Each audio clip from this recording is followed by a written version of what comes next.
शिवाय। ओम नमः शिवाय। ओम नमः शिवाय। शिव महापुराण पंचम उमा संहिता 19वां अध्याय ब्रह्मलोक वर्णन। सनत कुमार जी बोले, हे व्यास जी, सूर्य और चंद्रमा की किरणें जहाँ तक प्रकाशित होती हैं वहाँ तक पृथ्वी को भूलोक कहा जाता है, और पृथ्वी से 1,00,000 योजन की दूरी पर सूर्य मंडप है, जिसके 1,000 योजन के घेरे में सूर्य स्थित है, और चंद्रमा सूर्य से 1,00,000 योजन ऊपर स्थित है। इसी प्रकार चंद्रमा से 10,000 योजन ऊपर चारों ओर नक्षत्रों सहित संपूर्ण ग्रहों का मंडल स्थित है, जिसके आगे बुध, फिर उसके आगे शुक्र, उसके ऊपर मंगल, उसके ऊपर बृहस्पति और उसके ऊपर शनिचर स्थित है।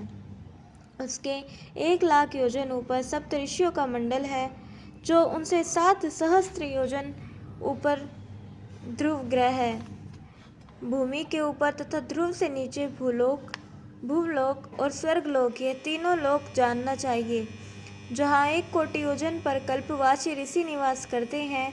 ध्रुवलोक के ऊपर महालोक है, जहाँ ब्रह्मा के 7 पुत्र सनक, सनंदन, सनातन, कपिल, आसुरी, वोढु तथा पंचशिख निवास करते हैं। इनके ऊपर 2,00,000 योजन के अंतर पर शुक्र स्थित है, तथा शुक्र से 2,00,000 योजन के नीचे बुध है।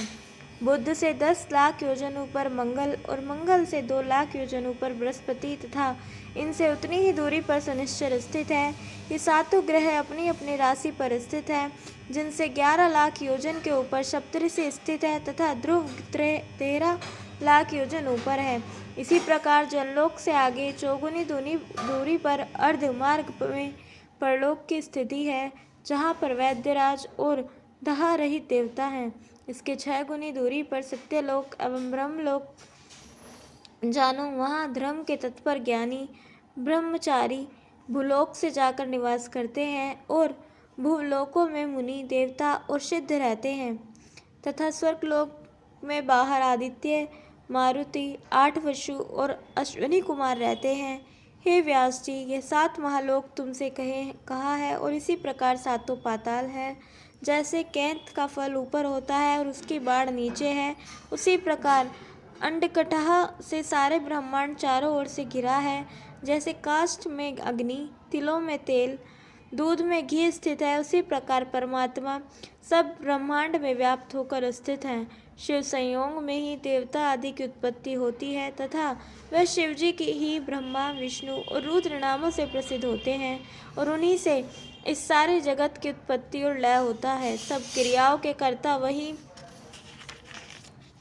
शिव जी हैं। व्यास जी ने पूछा, हे सर्वज्ञ सनत कुमार जी, अब आप मुझे यह बतलाइए कि ब्रह्मांड के ऊपर और भी लोक हैं या नहीं। सनत कुमार जी बोले, हे मुनिवर, ब्रह्मांड के ऊपर और भी लोक हैं। ब्रह्मलोक के ऊपर वैकुंठ लोक है, जिसमें परम शोभ्यमान विष्णु जी वास करते हैं। उसके ऊपर कुमार लोक में स्वामी कार्तिकेय जी, तथा उसके ऊपर उमा लोक है, जिसमें शिव शक्ति परम शोभित है। वह निर्वाकार देवी शिवात्मिका है। उस लोक के ऊपर सनातन शिवलोक है, जो सदा अविनाशी और सर्व शोभा संपन्न है। यहीं पर त्रिगुण से परे सबके स्वामी पर ब्रह्म शंभु महेश्वर विराजमान है, और जिसके ऊपर अन्य कोई लोक नहीं है। हाँ, शिवलोक के समीप ही गोलोक है, जहाँ शिव प्रिय सुलीलाख्य गोमाता निवास करती हैं, और जहाँ शिव जी के आज्ञापालक श्री कृष्ण विराजमान है, तथा जहाँ शिव भक्ति द्वारा निर्मित वह लोक स्थापित है। इसके आगे, ऊपर और नीचे जो लोक स्थित है, क्या उन्हें भी आप सुनना चाहते हैं? इस प्रकार से शिव महापुराण 5वीं उमा संहिता का 19वां अध्याय समाप्त। बोलिए उमापति महादेव की जय। 20वां अध्याय मनोधर्म विवेचन। व्यास जी बोले, हे सर्वज्ञ सनत कुमार जी, अब आप मुझसे उसकी प्राप्ति का वर्णन कीजिए, जिसे कि प्राप्त होकर शिव भक्त फिर यहाँ नहीं आते। सनत कुमार जी बोले, हे पराशर के पुत्र व्यास जी, जो शुद्ध कर्म करने वाले तपस्वी शिव के पूजक हैं, वे तो सर्वदा वंदनीय हैं। जिस भाव से तप किया जाता है, उनकी इस लोक में वैसे ही फल की प्राप्ति होती है। देवताओं, सन्यासियों और ब्रह्मचारियों को सात्विक तप और अन्य मनुष्यों को रजोगुनी तथा राक्षसों को, दुष्ट मनुष्यों को तमोगुनी तप करना कहा गया है। इसी प्रकार उनके 3 फल भी होते हैं और जप, ध्यान तथा भक्ति से ही देवताओं की पूजा करनी चाहिए। सात्विक तप से संपूर्ण फल की प्राप्ति होती है और वह इस लोक तथा परलोक में मनोवांछित सिद्धि को देने वाला होता है।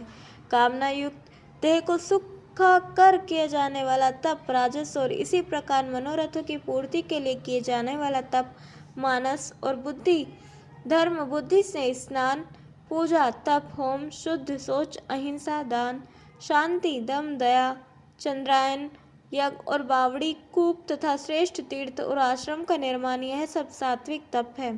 बुद्धिमान जन इसी श्रेष्ठ धर्म को शिव भक्ति में प्रयोग करते हैं। योगनाथ की यही उन्मानी धारणा है। रेचक, पूरक और कुंभक परिणाम जिसके नाड़ी का संचार होता है, इसी उक्त शुद्ध धारणा से सफल होती है। सिद्धियों की प्राप्ति का भी यही साधन है, जिसमें काष्ठ अवस्था, मृत्यावस्था में अनेकों मनोहरी दृश्य जैसे नारी संज्ञा, पान वस्त्र, धूप लेपन, तांबुल भक्षण, ये 5 राजेश्वरीय विभूतियाँ प्राप्त होती हैं, जिसमें हेमभार, ताम्रगृह, रतनधेनु, वेद शास्त्र, पांडित्य, गीत, नृत्य, आभूषण, शंख, वीणा, मृदंग, गजेंद्र, छत्र, चामर ये भोग रूप होते हैं। इसमें आसक्त हुआ अनुराग को प्राप्त होता है और वही ज्ञानी विमोहित हो जाता है। उसी को संपूर्ण योनियों में भ्रमण करना पड़ता है और कालांतर में कभी मनुष्य जन्म भी पा जाता है। संपूर्ण द्वीपों में यह भारत भूमि कर्म भूमि है, जहाँ से एकत्र किया हुआ कर्म ही स्वर्ग तथा मोक्ष को देता है।